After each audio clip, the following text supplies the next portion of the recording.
we hold a regular press conference, but now due to the need for social distancing and the precautionary steps which we are required to take, all of us, I decided to address the media.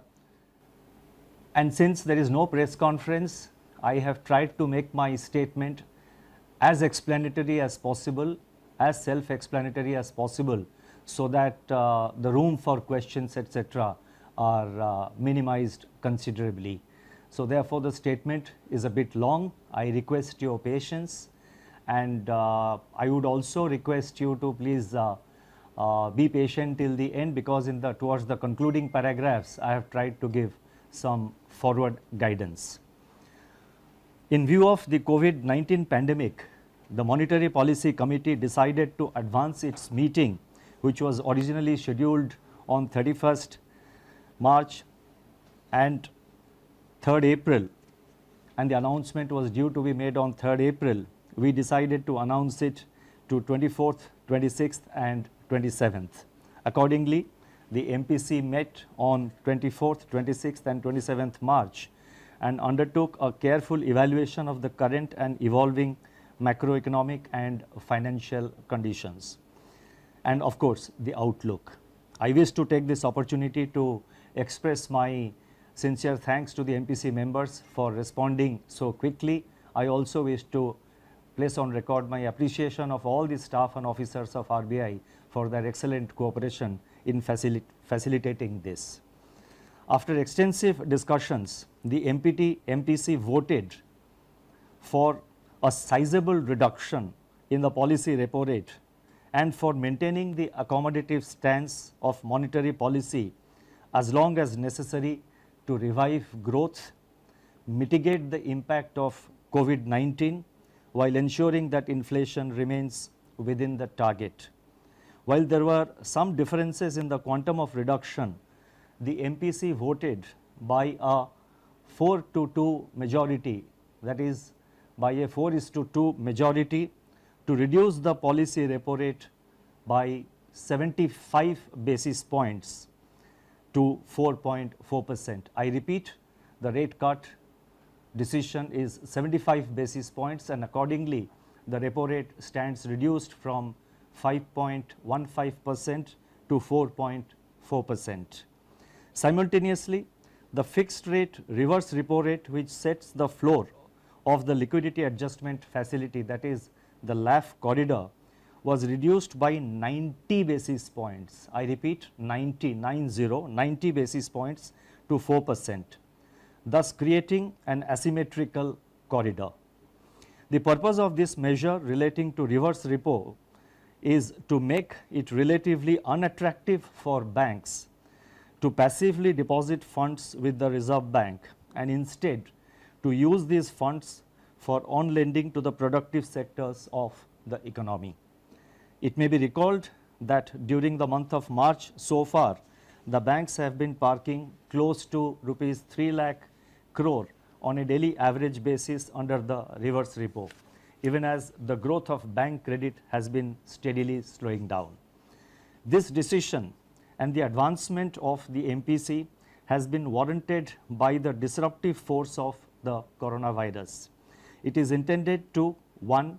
Mitigate the negative effects of the virus, 2. To revive growth, and above all, number 3, to preserve financial stability. We are living through an extraordinary and unprecedented situation. Everything hinges on the depth of the COVID-19 outbreak, its spread and its duration. Clearly, a war effort has to be mounted and is being mounted to combat the virus, involving both conventional and unconventional measures in a continuously battle-ready mode. Life in the time of COVID-19 has been one of unprecedented loss and isolation. Yet, it is worthwhile to remember that tough times never last. Only tough people and tough institutions do. In the recent period, Reserve Bank has been in action on a daily basis with efforts to alleviate financial stress, build confidence and keep the financial system sound and functioning. And we have taken a number of steps over the last 1 month or so since the conclusion of the last MPC meeting In my statement, I have listed out the measures which have been taken. For the sake of time, I am not reading it out. Once the statement is uploaded, I think those who are interested can have a look at it. Let me assure that the Reserve Bank is at work and in mission mode, monitoring the evolving financial market and macroeconomic conditions and calibrating its operations to meet any need for additional liquidity support, as well as to undertake other measures as may be warranted. It is our effort to ensure normal functioning of the markets, nurture the impulses of growth and preserve, I repeat, and preserve financial stability. Incidentally, we have in RBI quarantined 150 members of our staff and service providers together with the IT facilitators and the entire IT facility as a part of our business continuity plan. The plan was prepared and executed in a matter of days. The MPC noted that global economic activity has come to a near standstill as COVID-19 related lockdowns and social distancing are imposed across a widening swath of affected countries. Expectations of a shallow recovery in 2020 from 2019's decade low in global growth have been dashed. The outlook is now heavily contingent upon the intensity, spread and duration of the pandemic. There is a rising probability that large parts of the global economy will slip into recession. Turning to growth in India, the implied GDP growth of 4.7% in Q4 of 1920 in the second advance estimates of the National Statistics Office, which was released in February 2020, within the annual estimate of 5% for the year as a whole, is now at risk.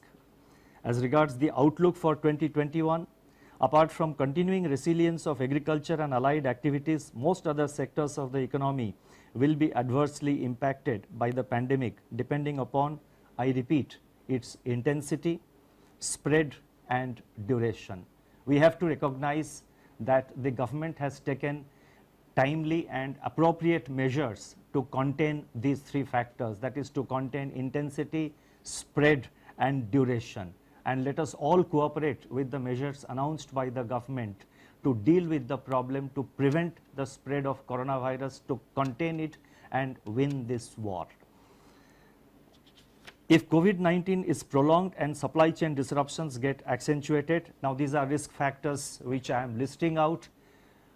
It all depends how we respond to the situation. I am just listing out the risk factors. Only time will tell how effectively we have acted as a nation and how effectively we have been able to contain the spread of coronavirus and how effectively we have been able to restrict its adverse impact on our growth. So if COVID-19 is prolonged and the supply chain disruptions get accentuated, the global slowdown could deepen with adverse implications for India.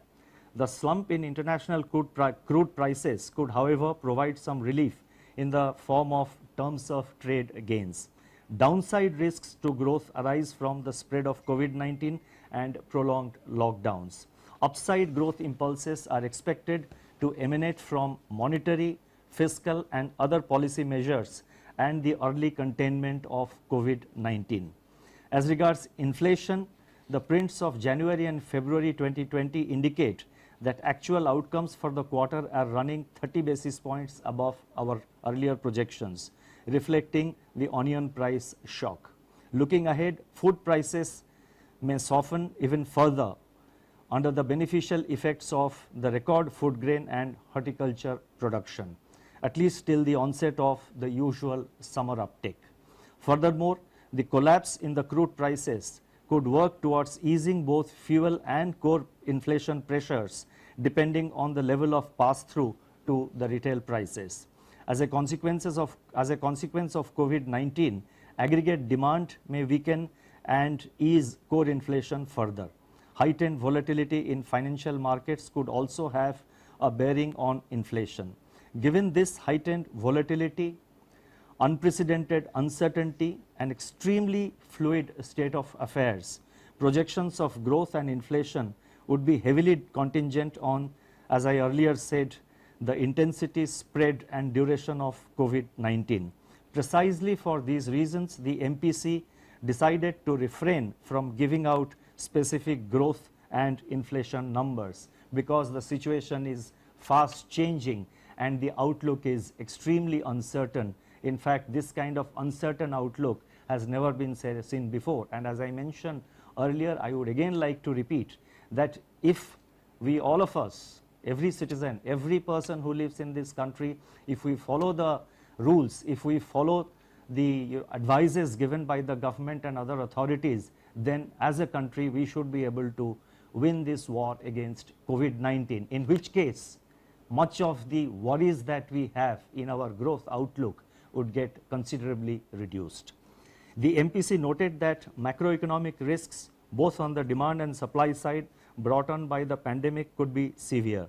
The need of the hour is to do whatever is necessary to shield the domestic economy from the pandemic. The Government of India has yesterday announced a number of measures which are expected to provide relief to various disadvantaged sections of the society. The MPC further noted that the Reserve Bank has taken several measures to inject substantial liquidity in the system. Nonetheless, the priority is to undertake strong and purposeful action in order to minimize the adverse macroeconomic impact of the pandemic. It also underscored the need for all stakeholders to fight against the pandemic. Banks and other financial institutions should do all that they can to keep the credit flowing to the economic agents which are facing financial stress on account of the isolation that the virus has imposed. Market participants should work with regulators like the Reserve Bank and the SEBI to ensure the orderly functioning of markets in their role of price discovery and financial intermediation. आप देख रहे हैं नेट्रिक news, साहस सच कहने का।